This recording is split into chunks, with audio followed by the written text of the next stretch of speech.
अस्सलाम वालेकुम वरहमतुल्लाहि वबरकातुहू। डॉक्टर मोहम्मद अलीम नाज हाजिर है आज आपकी खिदमत में एक नए टॉपिक के साथ। दोस्तों, आज का जो टॉपिक है वो है लो ब्लड प्रेशर के मुतल्लिक। आज मैं आपको लो ब्लड प्रेशर के मुतल्लिक तफसीलन बताऊंगा कि ब्लड प्रेशर क्या है और लो ब्लड प्रेशर क्या है, इसकी नॉर्मल वैल्यू क्या है, ये कितना होना चाहिए और लो ब्लड प्रेशर किस वक्त होता है और प्रेशर लो क्यों होता है, इसकी क्या वजूहात होती हैं, क्या अलामात होती हैं और इसका इलाज क्या है, ये सब कुछ मैं आपको इस वीडियो में बताऊंगा। उम्मीद करता हूं कि मेरी इस वीडियो को आप आखिर तक देखेंगे। देखने के बाद मेरे चैनल डॉक्टर अलीम नाज को सब्सक्राइब करेंगे और मेरी वीडियो को लाइक करेंगे। तो चलते हैं आज के टॉपिक की तरफ। दोस्तों, लो ब्लड प्रेशर को जानने से पहले ये जानना जरूरी है कि आखिर ब्लड प्रेशर क्या है, इसकी नॉर्मल वैल्यू क्या है। जब हमारा दिल सिकुड़ता है तो ये हमारे पूरे जिस्म को खून सप्लाई करता है, भेजता है। इस खून का जो नालियों के ऊपर दबाव पड़ता है, प्रेशर पड़ता है, उसे ब्लड प्रेशर कहते हैं। मेडिकल की रूप से लो ब्लड प्रेशर को हाइपोटेंशन कहते हैं। प्रेशर वो है जो खून नालियों के ऊपर डालता है और हाइपो से कहते हैं जो नॉर्मल वैल्यू से नीचे आ जाता है, इसे हाइपोटेंशन कहते हैं। अब सवाल ये पैदा होता है कि जो चीज बढ़ती या कम होती है, यानी कि ब्लड प्रेशर जो बढ़ता है और कम होता है, तो इसकी नॉर्मल वैल्यू क्या है, यानी कि ये कितना होना चाहिए।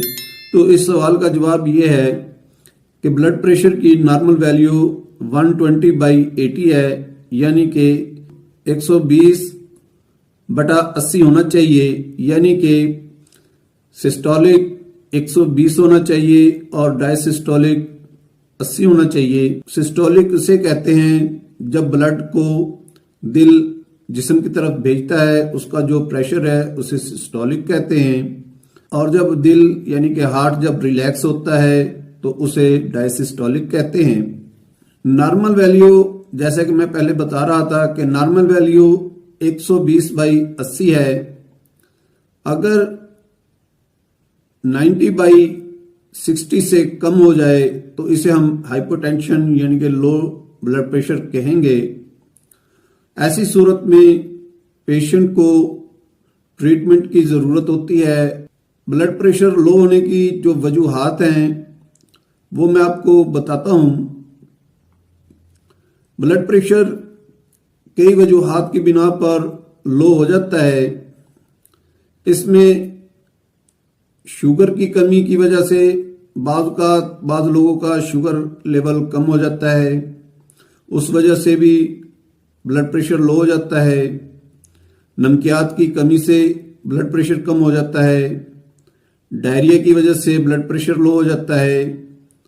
वमिटिंग की वजह से, थायराइड की वजह से, डिहाइड्रेशन जिसे उल्टी और मोशन लगे हों, और उसके साथ खुदा ना खास्ता कोई एक्सीडेंट हो जाता है, एक्सीडेंट की वजह से ब्लीडिंग हो जाती है।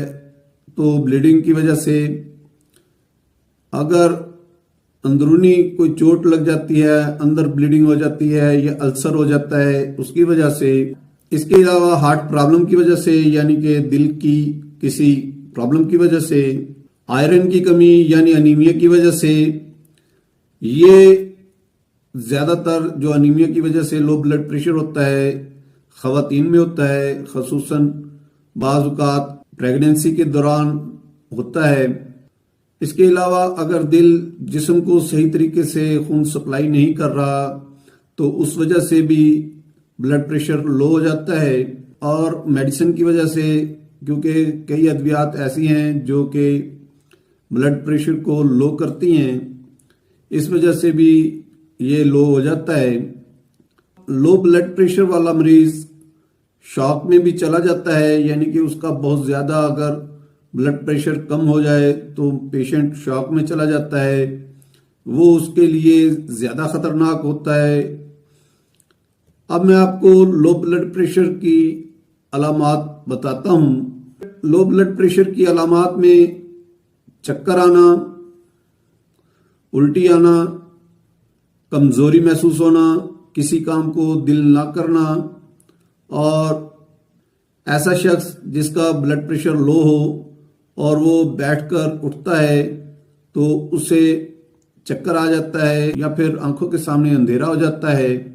इसके अलावा हाथ पांव ठंडे हो जाना, और अगर बहुत ज़्यादा ब्लड प्रेशर लो हो जाए तो उस सूरत में बेहोशी भी हो जाती है। और लो ब्लड प्रेशर की अलामात में दिल का घबराना और इसके साथ ऐसे महसूस होना जैसे कि टांगों में जान नहीं है, जिस्म में जान नहीं है, जिस्म शल सा महसूस होना, ये इसकी अलामात हैं।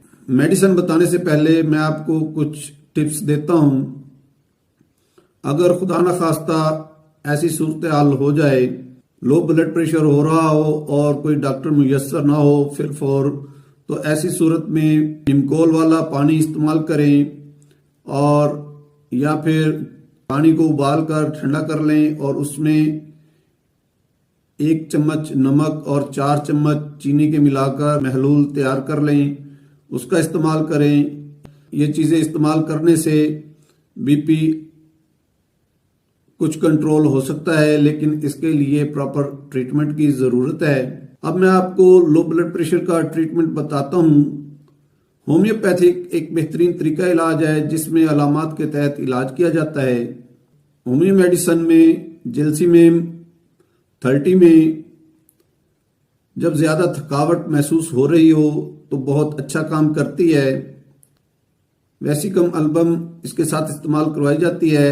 इसके अलावा नेट्रम्योर है, ग्लूनाइन है, इसके अलावा कार्बोविच है, ये भी 30 में इस्तेमाल की जाती है। चाइना है, ये भी 30 में इस्तेमाल करवाई जाती है। फेरमेट है, ये भी 30 में इस्तेमाल कराई जाती है। फेरमेट के साथ चाइना का कॉम्बिनेशन बहुत अच्छा रहता है। ये भी 30 में सुबह दोपहर शाम 5-5 कतरे इस्तेमाल रेगुलर करने से बीपी नॉर्मल रहता है। उम्मीद करता हूं कि मेरी आज की वीडियो आपको पसंद आई होगी। इसी के साथ अब मैं आपसे इजाज़त चाहूँगा। अल्लाह हाफिज़, फ़ी अमान अल्लाह।